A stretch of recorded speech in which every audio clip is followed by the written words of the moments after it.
The views expressed and the opinions given by the individual host and their guests do not necessarily reflect those of Para X, its affiliates, or its sponsors. All these voices.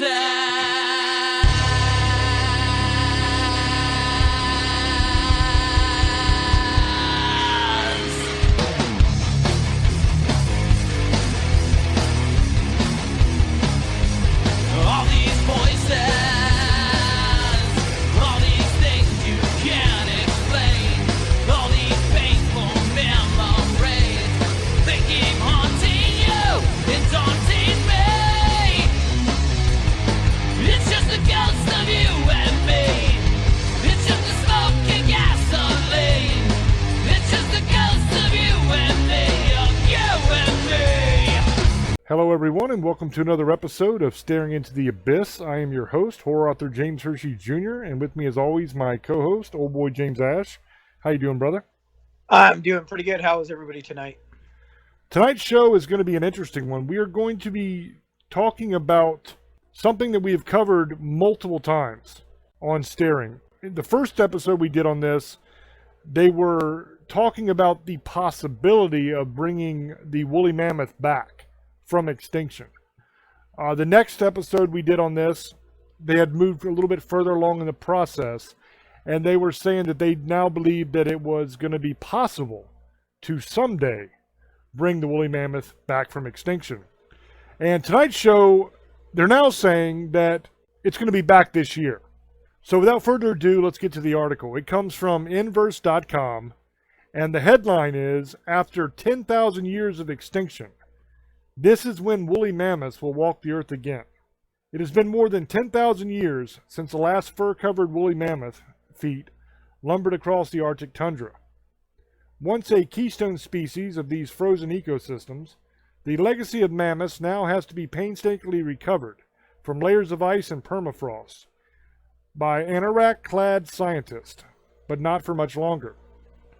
On September 13th, entrepreneur Ben Lamb and Harvard geneticist George Church announced the creation of Colossal, a new gene editing company bent on de-extincting the woolly using CRISPR.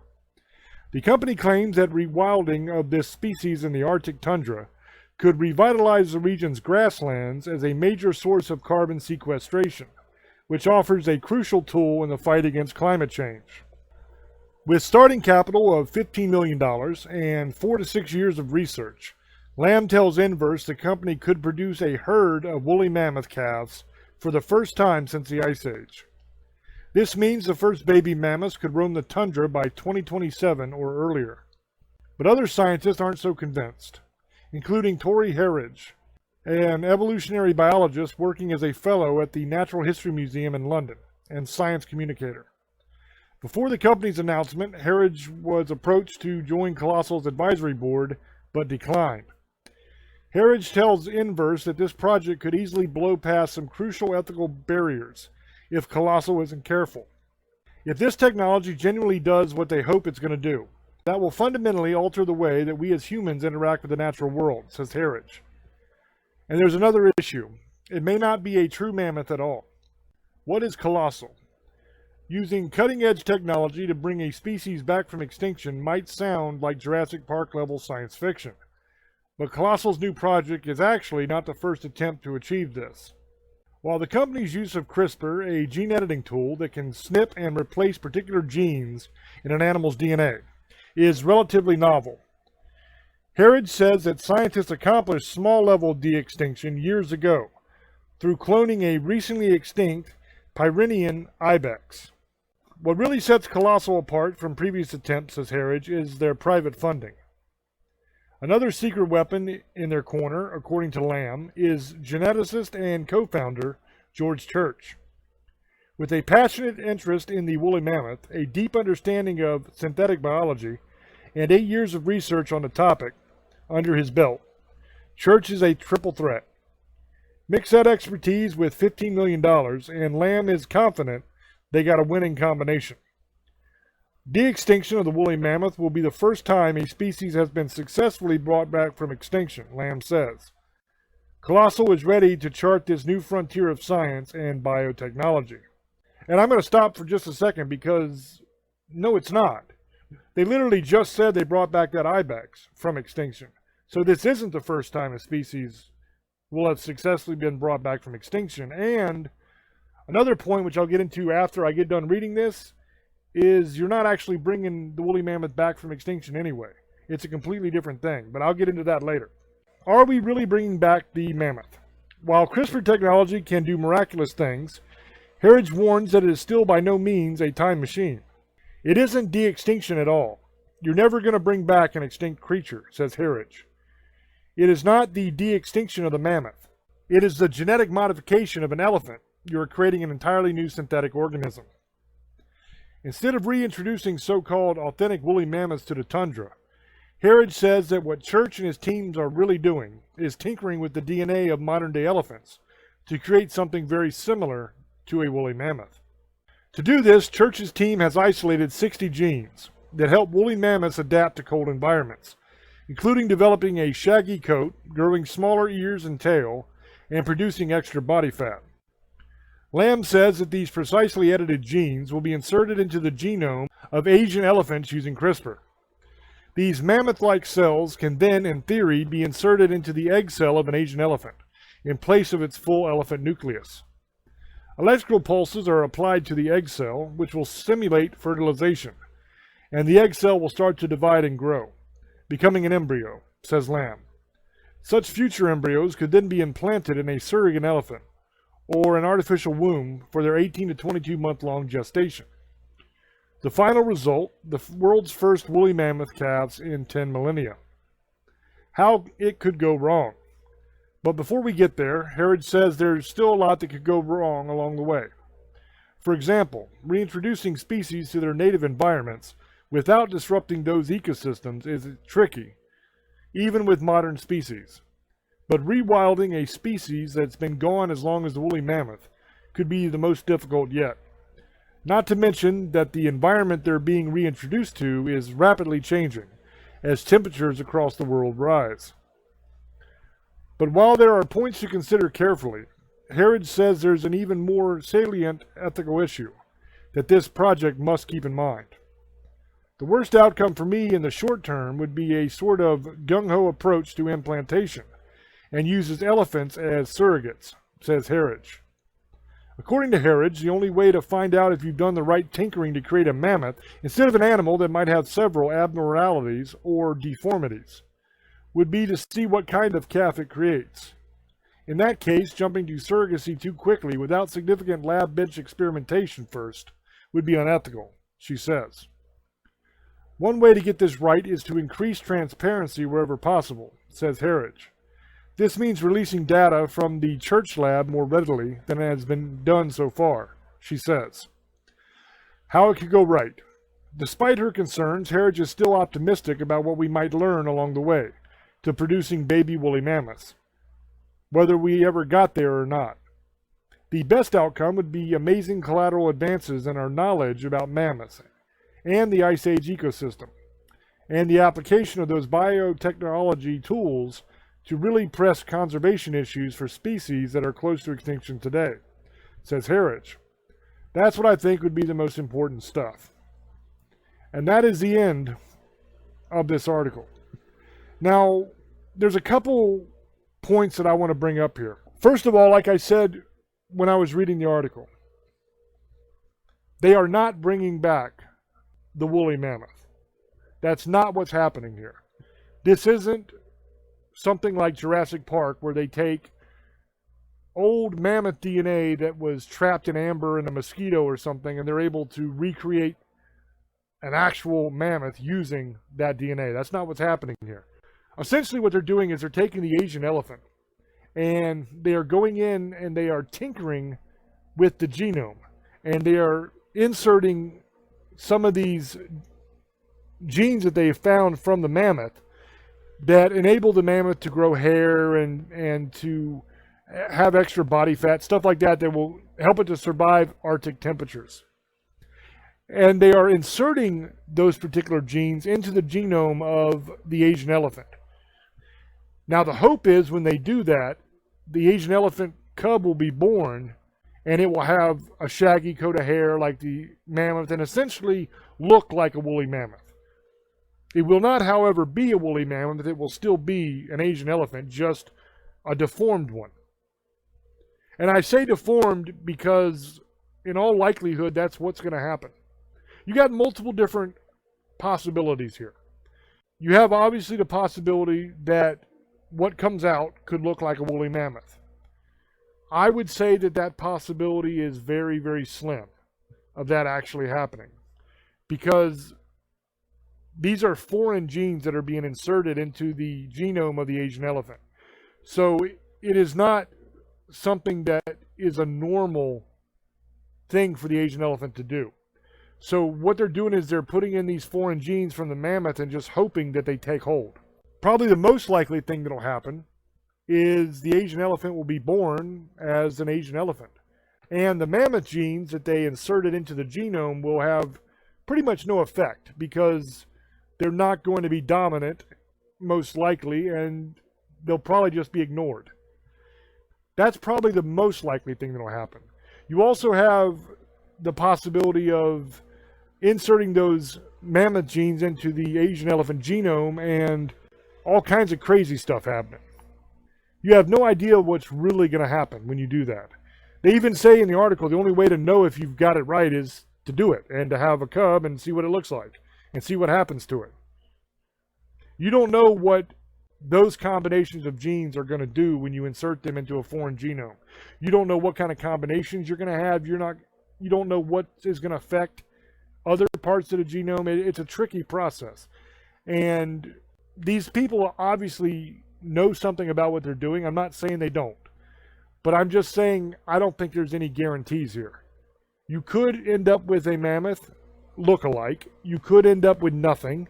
And you could end up with a deformed animal in some way, to where it comes out all jacked up and it's not viable. It doesn't survive. I think that's a good possibility as well, that is definitely going to happen some. And it's not just a matter of perfecting it, because you never know from time to time whether or not inserting those particular genes into the genome are going to have the desired effect. Because it might have that effect once, but it might not have that effect again. It might have a completely opposite effect next time, and the time after that it might cause some massive mutation that kills the animal. You just never know. But as I said, it is not going to be bringing back an actual mammoth. All you're doing is messing around with the genome of an existing animal. And I don't think that is a good idea at all. I think that's where the ethical issues definitely come in, because you could be causing a lot of problems for that baby elephant. Look at what we've done with dogs. We have bred dogs in such a way to create new species of dogs, designer dogs, so to speak, for the marketplace, for people to buy and to have. And in doing so, we have created dogs that are very sickly, and they don't have very good immune systems. They don't have very good natural abilities to survive and to take care of themselves. You have dogs that have a lot of problems, and that is a direct result of the way they're bred and the fact that some of these cross species that we've created are more prone to disease, are more prone to infection, they're more prone to a lot of bad things. That is our fault. That is mankind's fault for doing that in the first place. Trying to play God and create new species of animals because we think it would be cute to have one of these but smaller, or one of these that doesn't have hair, or whatever it is that we try to breed out. And we end up making an inferior dog that is going to have a lot of suffering in its life because it's not designed properly. We've done the same thing with our food supply. Places like Monsanto and all these genetically altered seeds have created fruit that can't even reproduce itself, and vegetables that can't even reproduce themselves. They're seedless. So you can't even, like in the old days, you used to be able to take the seeds from a plant, plant them, and create another plant. You see what I'm saying? You could buy like a peach, and you could take that pit and you could plant it and have another peach tree. Now, you can still do that with some of them, but there are some things like different species of corn that they put out that will not reproduce. So the old days, you would grow a cornfield and you'd keep a couple years back and let it dry, and then you would take that and you would use that, each individual kernel, as a seed to plant to get another corn crop. And with the new seeds, you can't do that because they will not grow. And that is done on purpose in order to keep you coming back to buy more. We've also bred into a lot of our vegetables Roundup, essentially, is what it is. It's like insecticide and weed killer that has been genetically programmed into the plant. So the vegetables that we're eating contain trace amounts of toxic substances that are designed to kill weeds and to kill insects. And we have bred that into our food supply, which is absolutely insane. People wonder why you have all the health problems that people have today. You wonder why you're having all these increases in different cancers, and you're having increases in autism and increases in just bad health and diabetes and everything. It's because a lot of the chemicals we use and the way we've screwed up our food. It's not natural anymore. It's essentially lab created, even though it grows in a field, because the seeds are designed in a lab and they have chemicals already programmed inside of them to where the plant will naturally produce insecticide and weed killer. That's insane that we've done that to ourselves. You can't even eat the fish out of most rivers and oceans and stuff anymore because they're just full of chemicals and mercury. It's awful. It's just awful what mankind has done. And this is just more of the same. I mean, here you're creating a species of elephant that you have no idea if it's going to be able to survive. And let's say everything goes absolutely perfectly. Let's say they can figure out how to do this to where the animal is healthy and doesn't have pain and suffering and everything's good. Okay, well then they introduce this animal into an ecosystem that has developed without that animal in it. And especially when it's a gigantic animal like an elephant, that is going to destroy the ecosystem that you put it into. It's going to mess up the food supply chain. It's going to mess up the plant life. It's going to mess everything up. Because you're going to have these things eating the food that other animals eat now. And an elephant eats a hell of a lot because it's big. So that's taking a hell of a lot of food, especially when you're talking about a herd of these things. That's taking a hell of a lot of food off of the plate of another animal, so to speak. And you're going to have problems there. You're going to have problems where some of these herbivore species that used to live in that ecosystem, the numbers are going to drastically decrease because they're not going to have the food supply they once had. So then whatever predators or carnivores fed on that herbivore species, there's not going to be as many of them to eat anymore. So the byproduct of that is the potential extinction of multiple herbivore species and carnivore species, or at least, the very least, a drastic reduction in the population of both. Because those carnivores are not going to be able to take down an elephant. I mean, elephants are pretty badass. You don't mess with elephants. I mean, if you've ever been over to Africa, there's a couple things you don't mess with. You don't mess with elephants, and you don't mess with hippos. You get the hell out of both of their ways. Because those are the two most dangerous animals in the entire African plains. A lot of people think lions are the worst, but they're not. I'd rather face a lion any day than I'd face an elephant or a hippo. Because they will jack you up in a hurry. They are mean. And they're big enough that there ain't nothing you're going to do to stop them.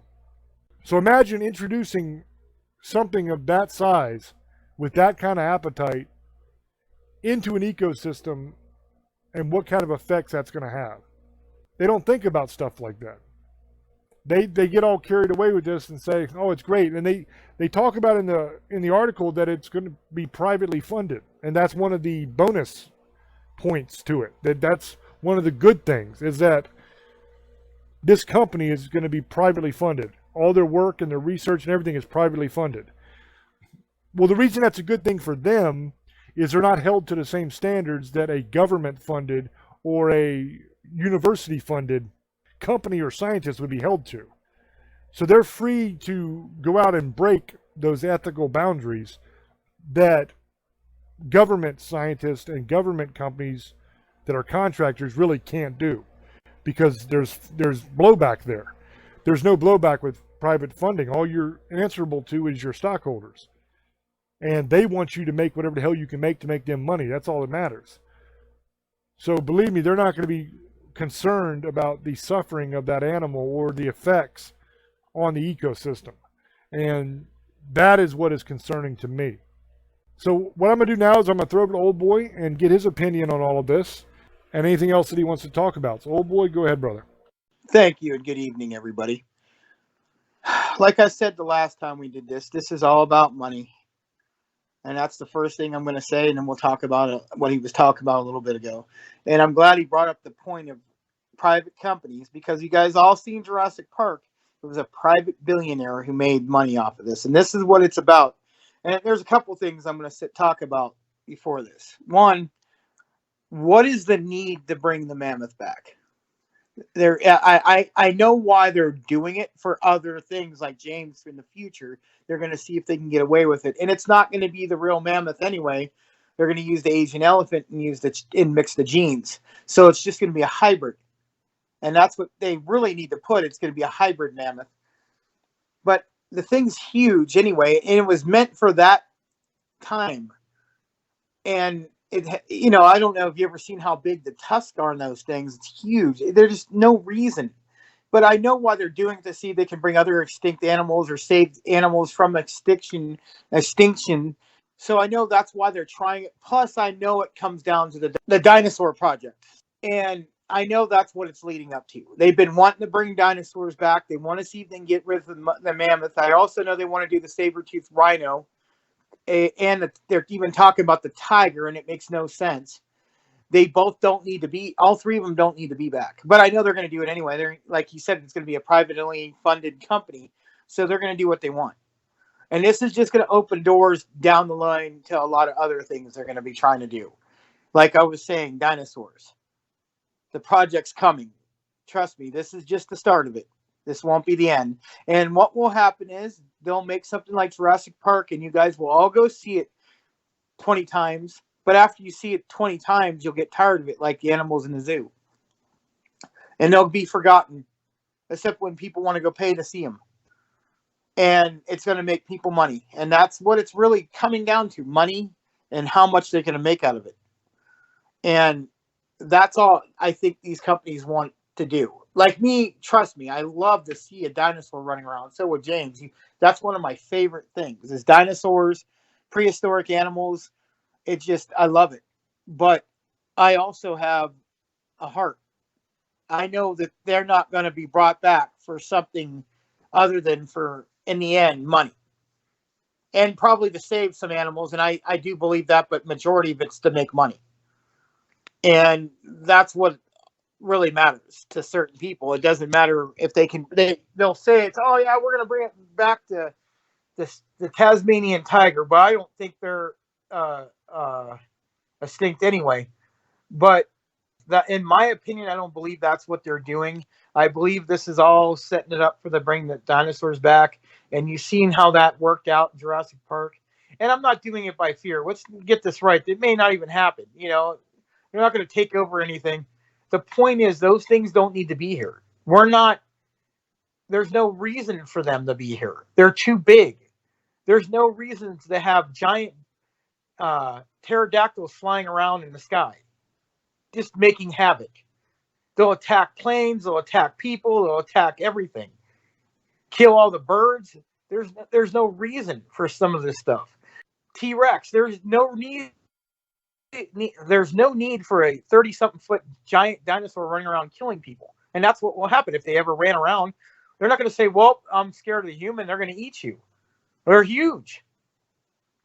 Stegosaurus, why do you need this kind of stuff? I'm just throwing out different creatures out there. Just like the raptors. I know why they would make those. and the military would use those, just like they were doing in there for a military project, because they can control them. And that's what I think they would do. It would be a military thing, and no one would ever know about it till it's too late. But they can use those because they're better than a human. They know how to kill in a pack. They're like one of the best killers of all time. And dinosaurs, they're not huge. They're about 6 feet tall, but there's something you don't want to mess with. They kill you in sides, like the movie. You think one's coming at you, 3 or 4 are coming from behind you, every side of angle. They kill as a party. It's crazy. And there's no need for those things to be here. But for some people who can make money off of it, that's what it's going to be about, like Jurassic Park, and that's what they're going to do it for in the end, and say it's for science purposes, but we all know it's going to be for money. And something's going to happen, and somebody's going to get hurt or killed, and we're going to have to deal with it. And you're going to have these things get out, just like with giant crocodiles. They get huge, and people think they could get these things as animals for pets. And what happens is they get so big they can't control them anymore, and they get rid of them. So let them out in the wild. And that's what happens with pythons. You have these giant snakes. Oh, I want one. They're so cute when they're 2 or 3 feet. And then they grow about 20, and they get huge, and they weigh about almost 300 pounds. And you can't control it anymore. It's too big for your house.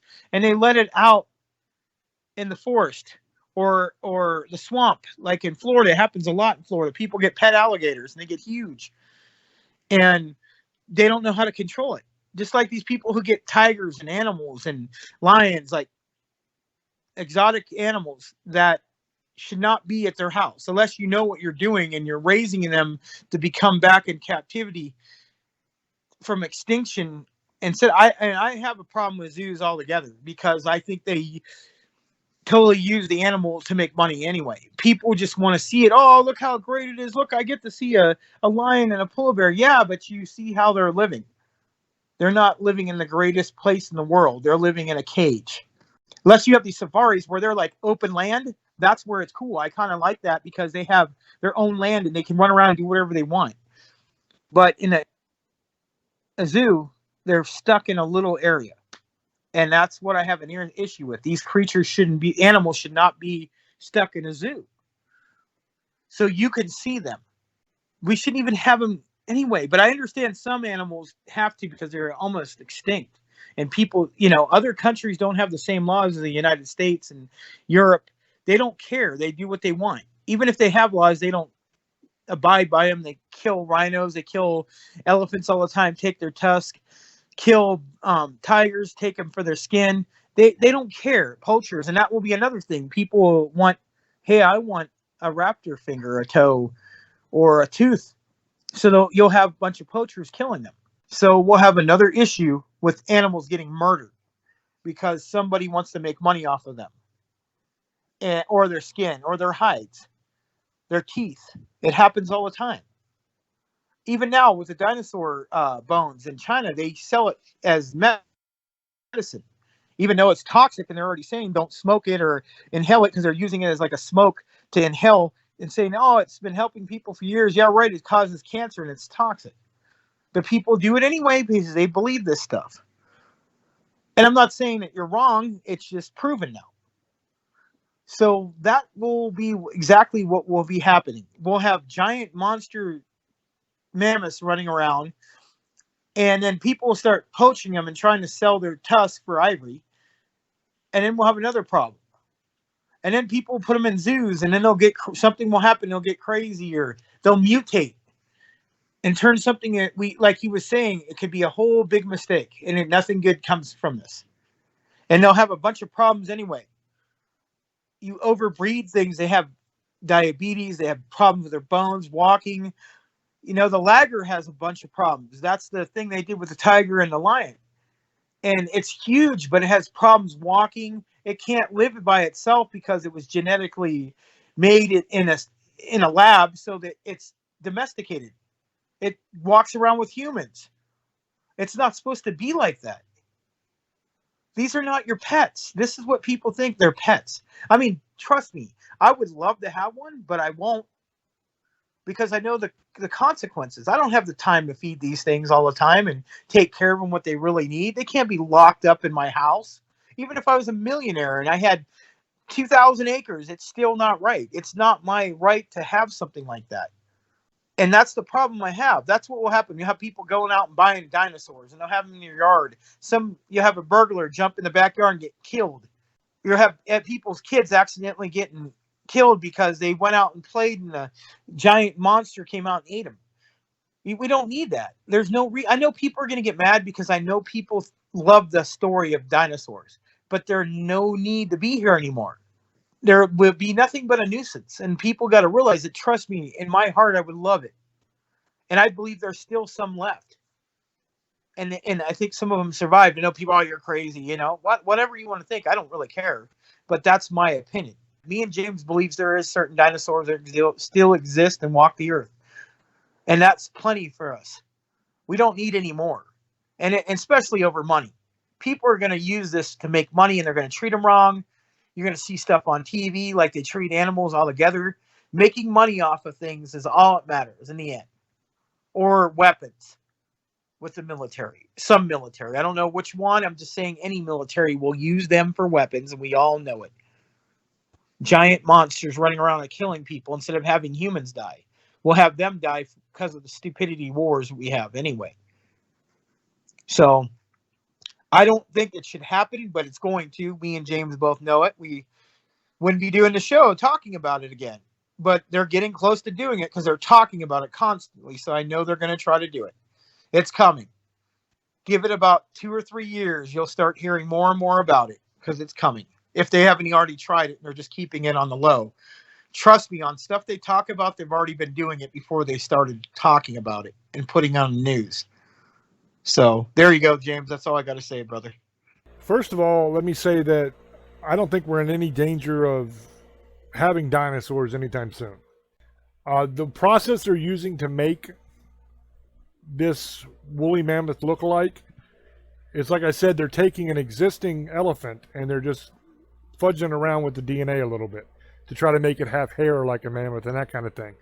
There's really no species on Earth that can be used to recreate most of the dinosaurs. Now, you could use like an ostrich or something like that to create some of the smaller ones, possibly.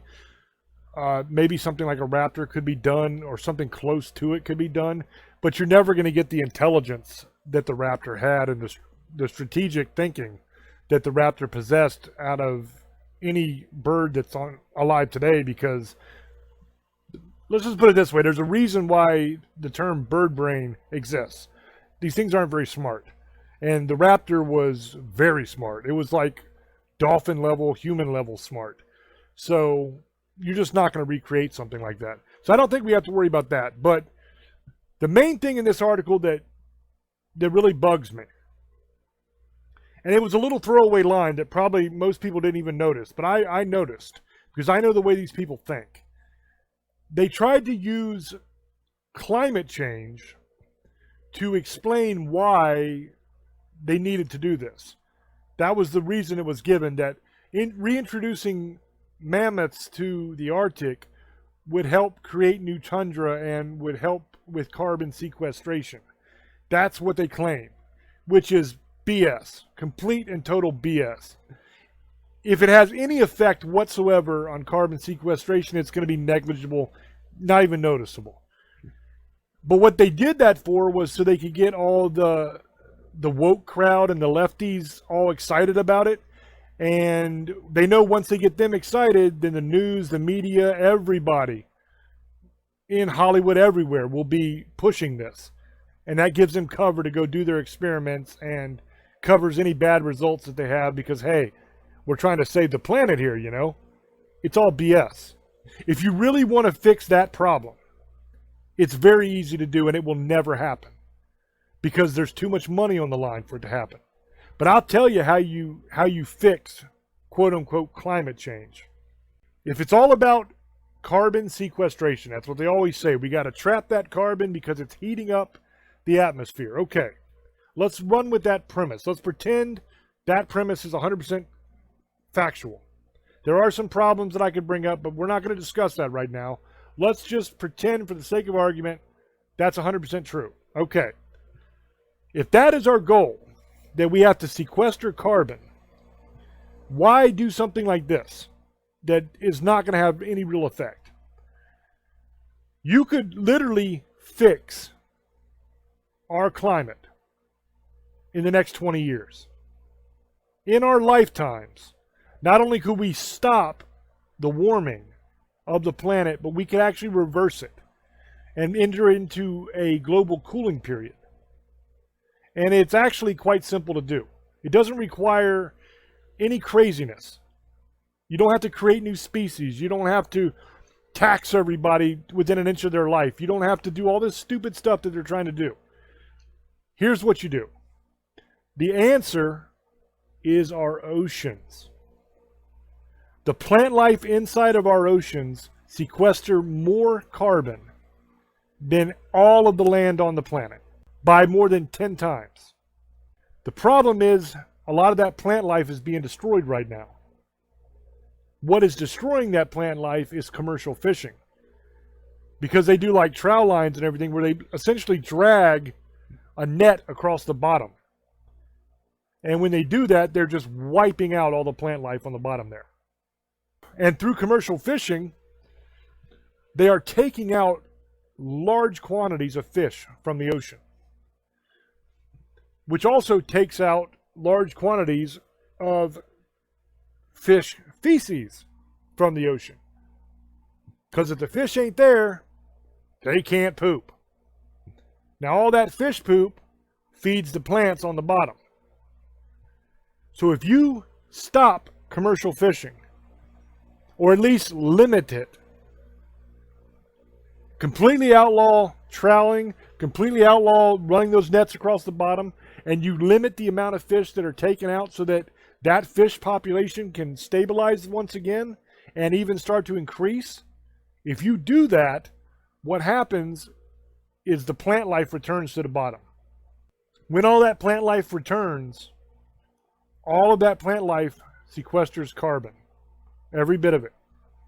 If you did that within 20 years, that's what the numbers say, within 20 years, you would completely stop the warming of our planet. Completely stop it in its tracks. And it will reverse and start cooling again. Our ocean is the most important thing to life on Earth. People say that the Amazon rainforest is the lungs of the planet because it creates so much oxygen. The plant life inside the ocean can solve that problem, period. That's what needs to be done. If you do that, you fix the planet. But you won't do it because too many people make too much damn money off of fishing. So you're not going to do it. It's going to cost way too much money. Another option you could do that would not have as good of an effect, but it would still work in a way, because we could sequester more carbon per year than we produce. And that's if all of the farmers in America would go to no-till farming instead of the old-fashioned plow farming. What happens when you no-till farm is you don't dig up the soil. So that ecosystem in that soil remains intact. And you always have something covering the ground. And you plant into that. If you look at thermal images of the United States of America, during the time that is coming up to harvest time, when there's full-grown, mature plant life across a lot of America, because all of these commercial farms have crops that are growing, there is so much carbon being sequestered. But then, as soon as the harvest happens, it stops. And we just keep pumping it out, but we're not sequestering it anymore. You see what I'm saying? See, with the no-till method, you always have that ground cover. And then when it gets close to harvest time and you have a full field of crops on top of that ground cover, then you just have extra sequestration that's taking place. Now, that method will not reverse warming in 20 years like the ocean method will. But what it will do is sequester more carbon per year than we produce. So over time, you're eventually going to start to lower that down. But right away, what will happen the first year is that we will be adding no more extra carbon to the atmosphere. So we should be stopping that warming if you can get it done on pretty much a planet-wide level. Then you can accomplish that if everybody goes to no-till farming. I think it's better because the ecosystem in the soil remains intact. All those microbes and bacterium and the worms and everything that's down there that break down that decaying matter that produces that vibrant, rich, wonderful black soil, all of that remains if you have that cover crop, which is amazing. And then you can plant right into the top of it. That is the future. That's where we need to go in order to properly take care of our planet. But once again, I seriously doubt that'll ever happen because it's all about the money. I mean, let's face it. You're not going to tell commercial farmers that they have to change the way they do things. You're not going to tell commercial fishermen that they can't go out there and catch all the fish they used to catch. You just can't. But those two things need to be done in order to actually save our planet. All the stuff they talk about doing isn't going to make a damn bit of difference. Because their big plan is not to sequester more carbon. It's not to come up with actual solutions. Their plan is just to make you buy carbon credits. So you have to spend more money, give them money, in order to produce more carbon for the atmosphere. So what all that's going to do is the big companies and the people that are rich are going to continue to pollute the hell out of everything like they do now and just pay out the money. And governments and the people in charge are going to become rich off all of these carbon credits that are being bought. And the planet, it's not going to be any better for it. It's all a scam.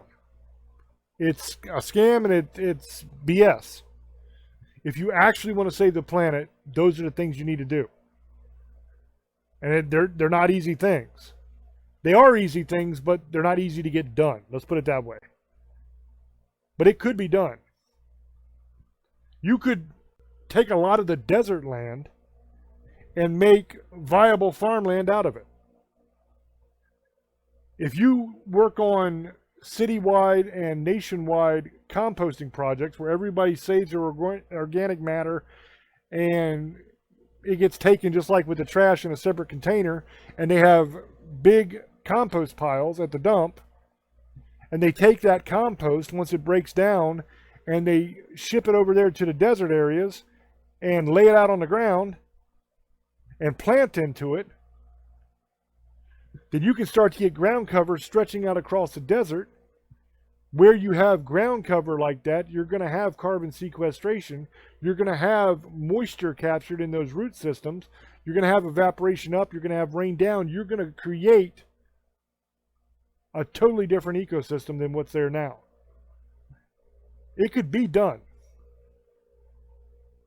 We could have more than enough water for everybody to drink and to irrigate all of our plants and our fields and everything if we wanted to. All you have to do is build desalination plants on the coastline. Take the ocean water, remove the salt from it, and you've got fresh water. And it's very, very easy to do. It's the same way you make moonshine. You just set up a still. You boil it, you capture the steam in the coil, you cool it, you condense it back down into water. It's called distilled. And now it's empty. Only hydrogen and oxygen. No pollutants. That's perfect water for you to drink. That's perfect water for you to use to grow any crops you want to grow. You could make the deserts into lush, fertile farmlands if we really wanted to do it. But the problem is, the people that are in charge don't want to fix the problems because they get rich off of the problems. They want you to do their solution, which is going to cost you more money and make no difference. I can fix the problem. I know how. I just told you how. It's easy. It doesn't take a rocket scientist to figure that out. It just takes some research and some common sense.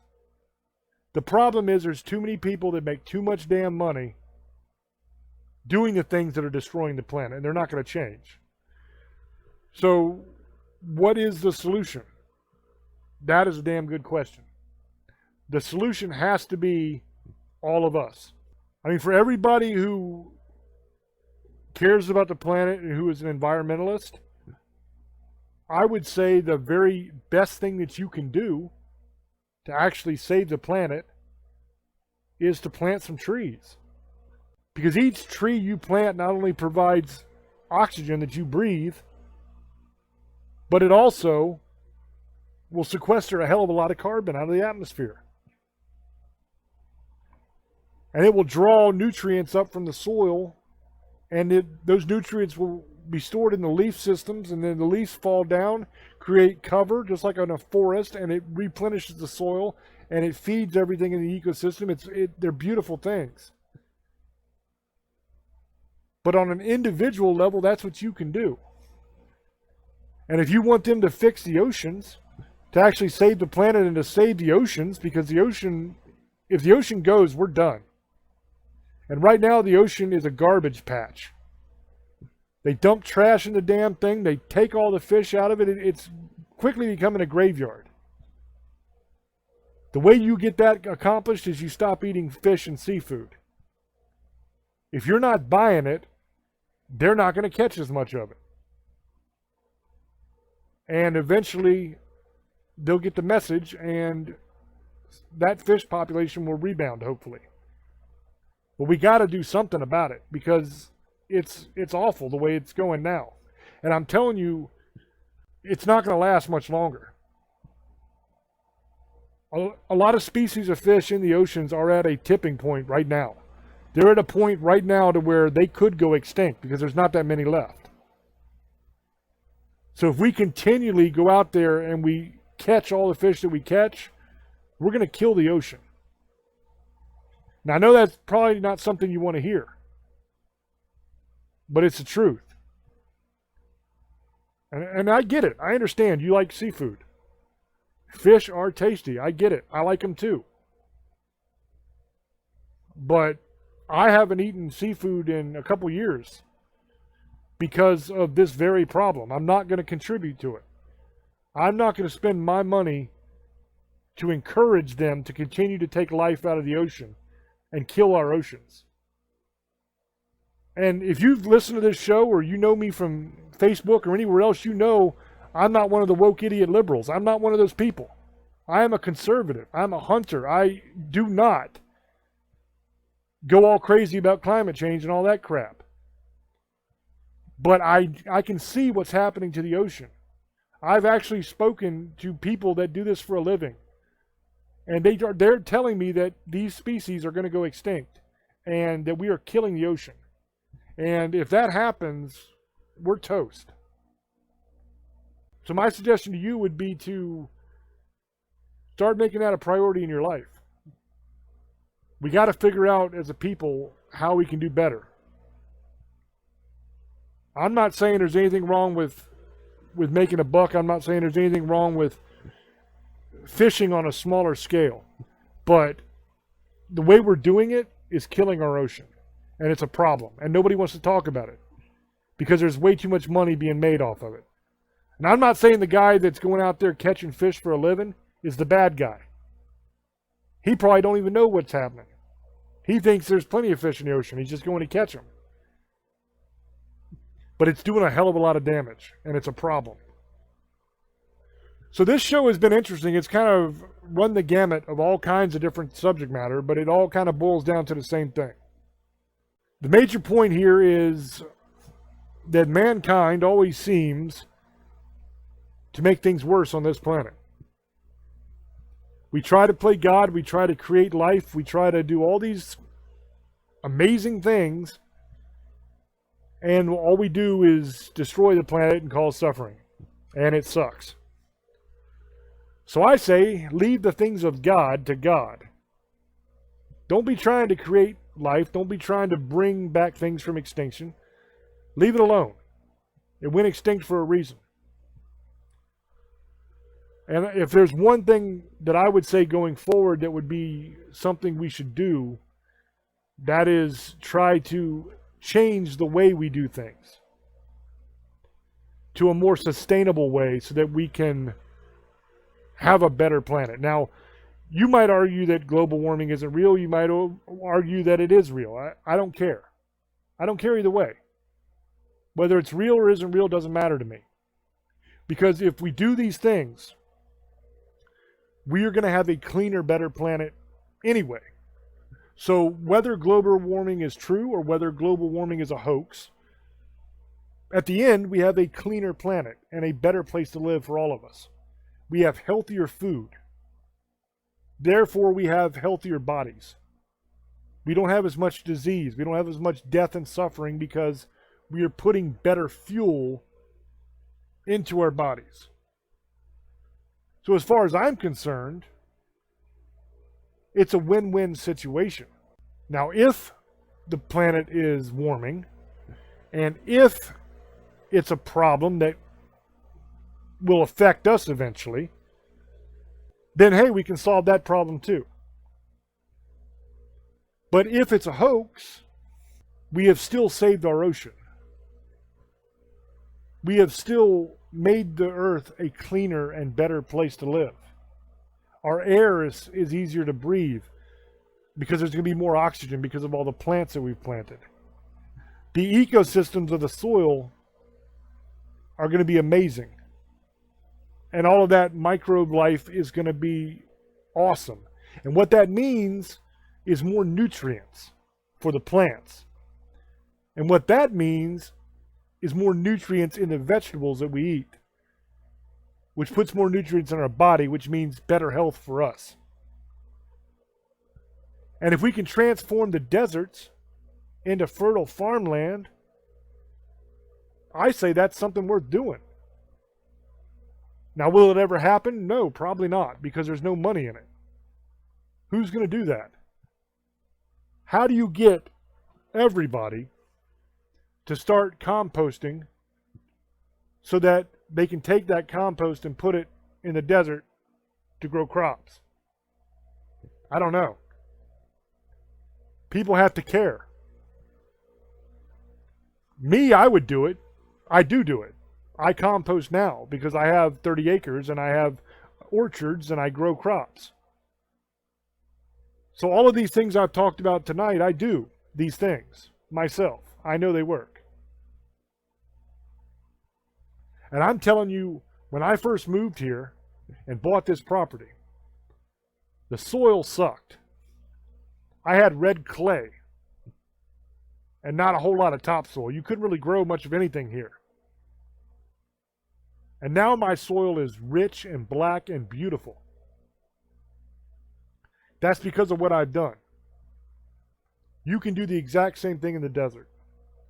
You can turn that into fertile farmlands. You can turn that into forests. You can turn that into anything you want.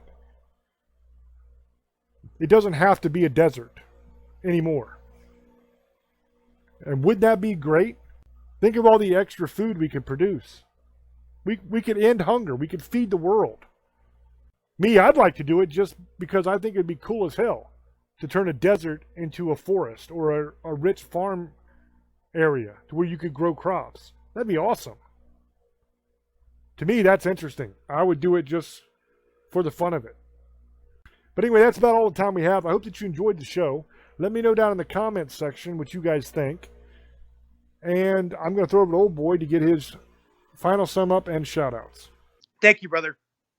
And I want to thank everybody on Parax Radio for listening to us every week on Sunday nights. You guys want to listen to old and new shows, go and subscribe to James Hershey's YouTube page. If you guys want clothing, shirts, COVID masks, all kinds of cool stuff, he'll tell you where to go. So I hope you guys all enjoyed the show. Misfits, Sugar Ladies, Monster Hunters, and Demon Lovers, I love you, and have a good night. Blessed be. The YouTube channel is youtube.com/James Hershey Jr. That's where all the links are to everything. You can find the merch store links in the description box. You can find all the other links in the description box as well. I hope that you guys enjoyed the show. I hope that you learned something. And hopefully this is something that we can all get behind and agree on, you know? This whole idea of fixing our planet. Because I'm not trying to take away anybody's right to do anything. I'm not trying to cost you more money. These ideas are things that we could do where we could still have the same kind of results. I mean, no-till farming, you actually produce better crops than you do with plowing. So it's better. You produce more and healthier. The fishing thing is going to be a little bit rough because you're going to cut down the fish supply that people are able to eat because you're not going to be fishing as much. So you're going to have to supplement that with other food. But if you work on the deserts, like I said, you can start growing more crops there, and that can replace it. But anyway, let me know down in the comments what you guys think of the episode, what you guys think of some of the ideas brought up in this episode. As always, I appreciate you watching, and I will catch you on the next one. Until we speak to you again, love many, trust few, and do harm to none. God loves you, and so do we. Bye-bye.